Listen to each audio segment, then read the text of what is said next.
Yeah, so Lisa and I were just talking about relationships, and I was sharing just a couple days ago with another student, exact same thing. Their relationship was with their work, and and how they feel so abused by the workplace, which is kind of a thing these days. That's that whole oppressive nature of the workplace is coming to surface. And I've always thought, well, if it's so oppressive, then why stay? Why do we stay? Well, and and then when we come back to that question, what is this for? What is this oppressive relationship for? Why do I feel so abused by it?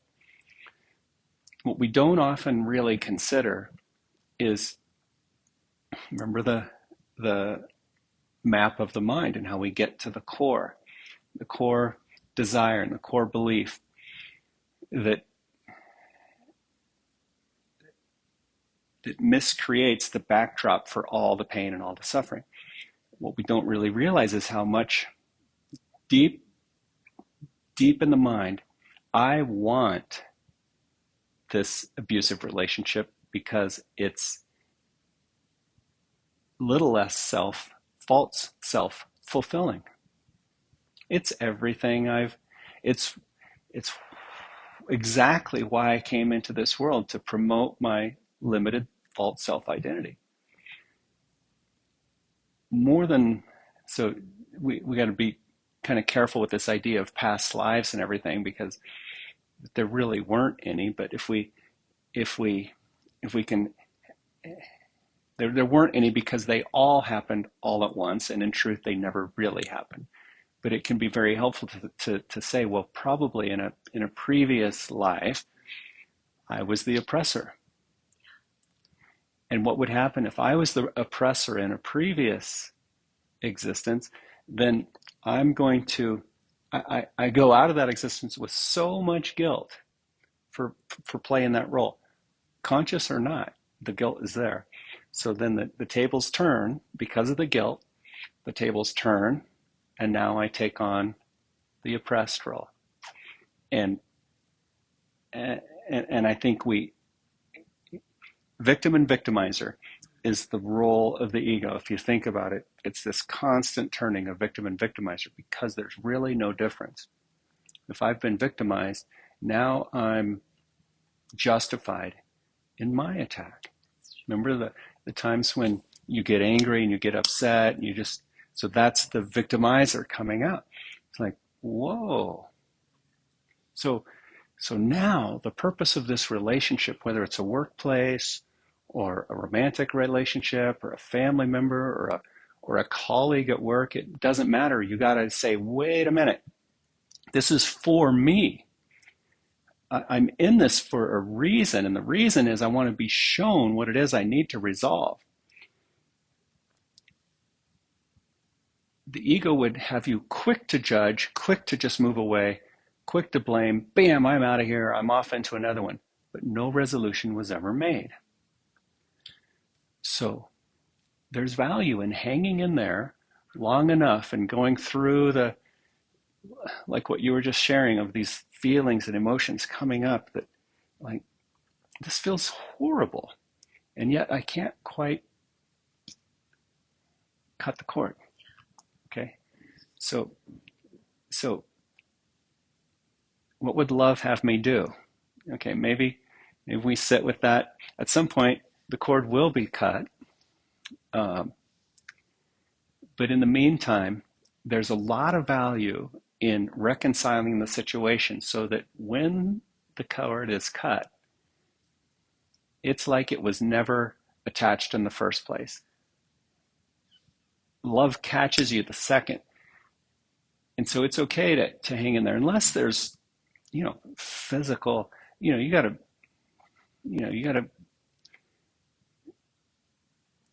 ask for help and be thoughtful about what you keep going back for. But as long as it's safe, you can keep going back as long as it takes to get super clear. And now the relationship worked. It totally worked. There is no relationship that can fail unless you determine that it failed. It worked perfectly, and it's working perfectly. See the difference? I can see that. Yeah. Yes. Now it's like instead of anything else, you just go, thank you. Thank you for this. Yeah. Yeah. Thank you, Jack. It's Yeah. lovely. Okay, well, we'll just keep cruising, right? Yes. It's Yes. a journey. Wow. What's it going to be like when we get to lesson number I 300? know. Yeah, we're going to be clear. All right. Let's just start here with let's have legs up the wall. Let's get in a different shape. Legs up on the wall, and just have your head on the floor. We'll have the bolster off to the side. Let's just open the mind and open the heart and have your arms out in a T shape. Open your hands.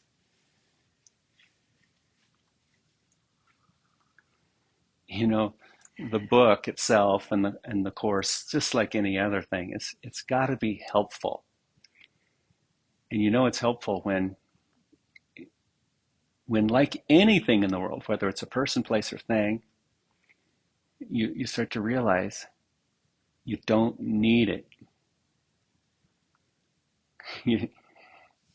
In fact, the course defines true prayer as the recognition that I need nothing, or the practice of letting go of the things I think I need, and then I just naturally fall into the grace of God, and everything is perfectly taken care of. And then you think, why did I wait? This is just so amazing. It's one serendipitous moment after another.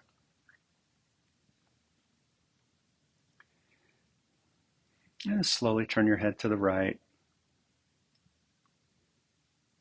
Reach out through your arms a little bit. Spread the fingers. See if you can get the fingernails to contact the floor evenly, and let the shoulder blades slide down away from the ear some, and increase the turn a little bit. Just have a little bit of this reach from your heart center, and then rest. Just feel the openness. And whatever comes up, comes up. Could be a memory, could be a thought, could be a bodily sensation. Okay, we're on lesson number 59, the first review idea. God goes with me wherever I go. How can I be alone when God always goes with me? How can I be doubtful and unsure of myself when perfect certainty abides in Him? How can I be disturbed by anything when He rests in me in absolute peace? How can I suffer when love and joy surround me through Him? Let me not cherish illusions about myself. I am perfect because God goes with me wherever I go.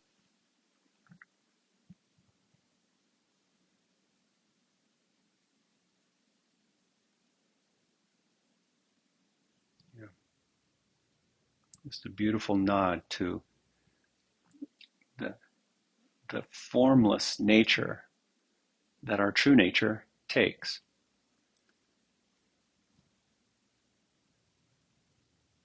We are spirit.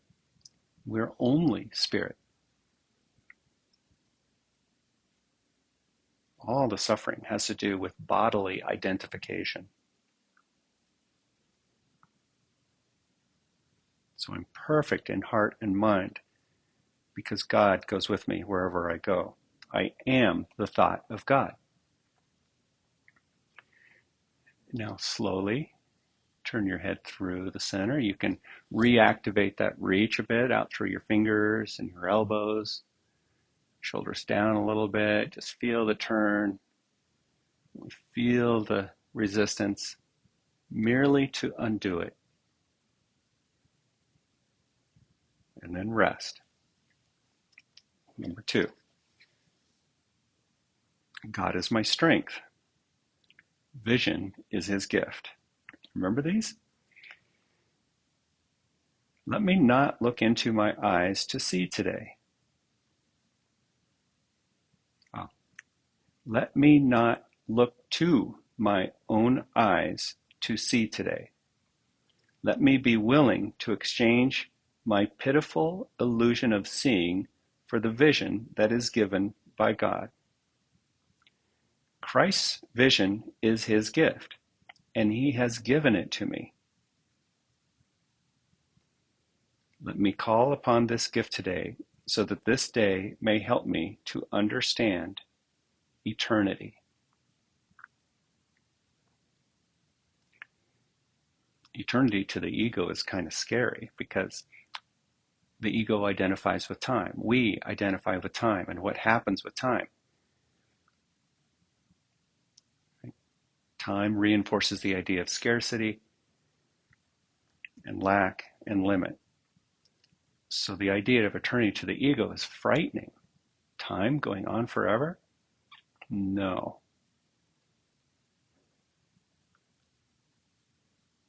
You've heard Ram Dass's famous line, be here now. Now, the experience of nowness, an experience that comes from outside of time and space. So this idea of now is the closest approximation we have to eternity. That's why the practice be here now.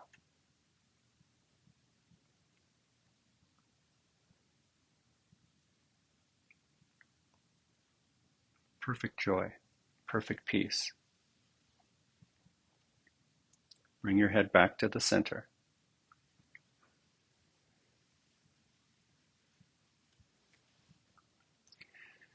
And then slowly bring your arms up. You're going to fold your arms, take hold of your elbows with your palms. Yep. Walk your fingers along, see if you can get in as close as you can to your elbows. Firm your grip and slowly lower your arms overhead.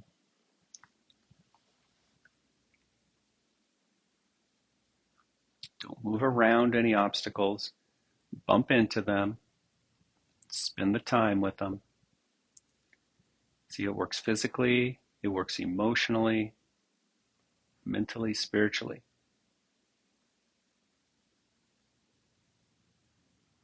No fight. Without the fight, there is none. I don't need to show up for it.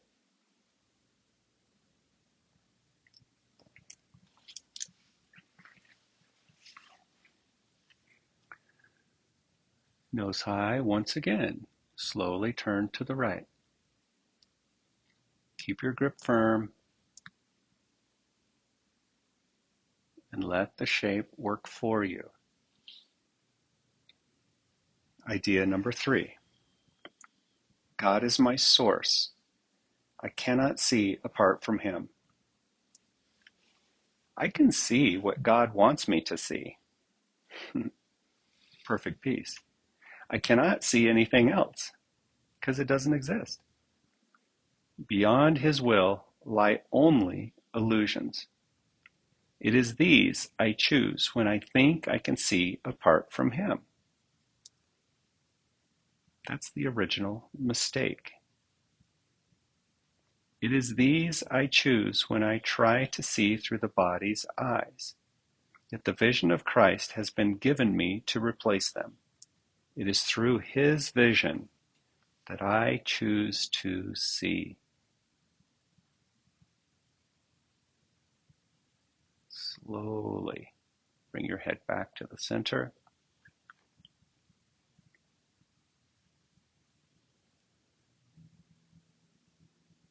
Okay, and raise your arms back up.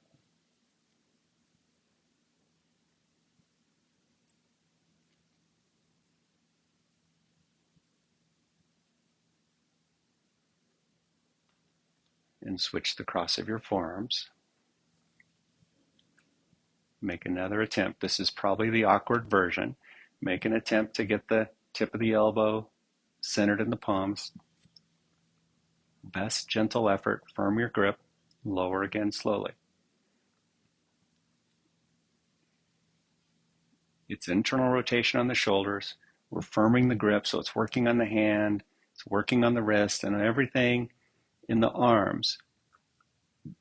But stabilizing that is going to bring up the shoulder restriction. Now let it come to the surface.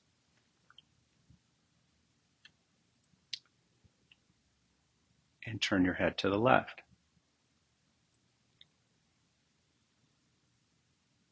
That's good.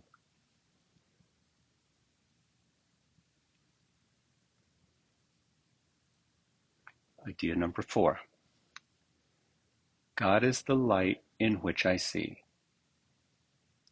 I cannot see in darkness. God is the only light. Therefore, if I am to see, I must see through him.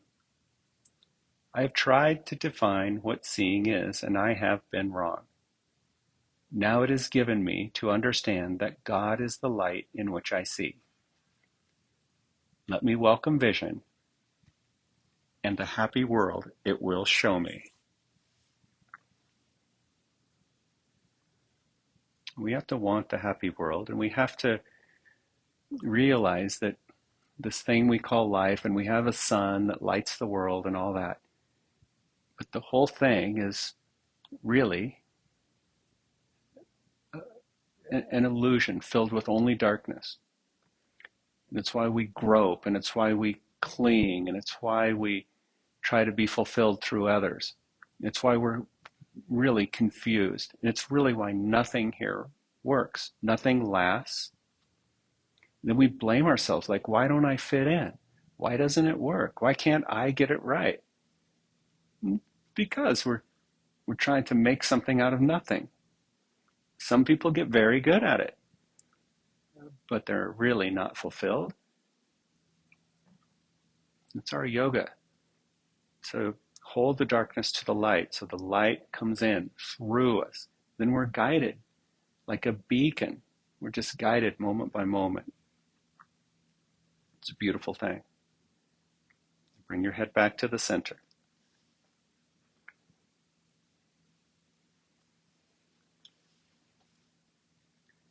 Raise your arms back up.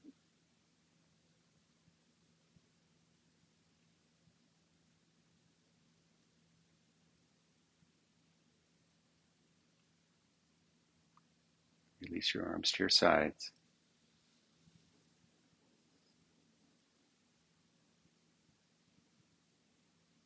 Yeah. Push yourself back. Pushing back. Stretch through your arms and legs. And then whenever you're ready, roll onto one side and find a comfortable seat.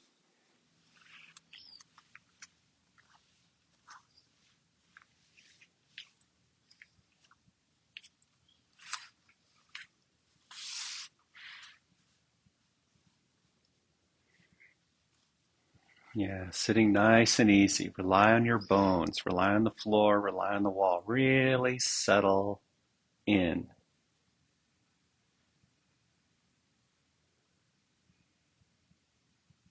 See, we use the sensations and the feedback it brings to guide us through this physical practice. Number 1. Number 2, we use the sensations is to be really honest with ourselves and to use them to journey inside. First inside the body, but really inside the mind. And so in a moment like this, with an idea like this, number 5, God is the mind with which I think. See if for a moment you can slip past everything. Slip past your body, slip past its sensations, and join with God, the mind with which you think. Just a few sentences here. It says, I have no thoughts I do not share with God. I have no thoughts apart from Him because I have no mind apart from His. As part of His mind, my thoughts are His and His thoughts are mine.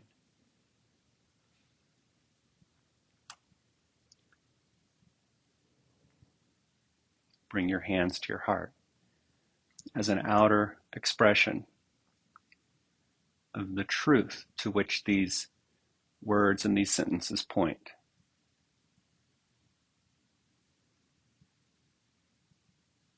It's all we want. It's all we need. Namaste. Namaste. Thank you.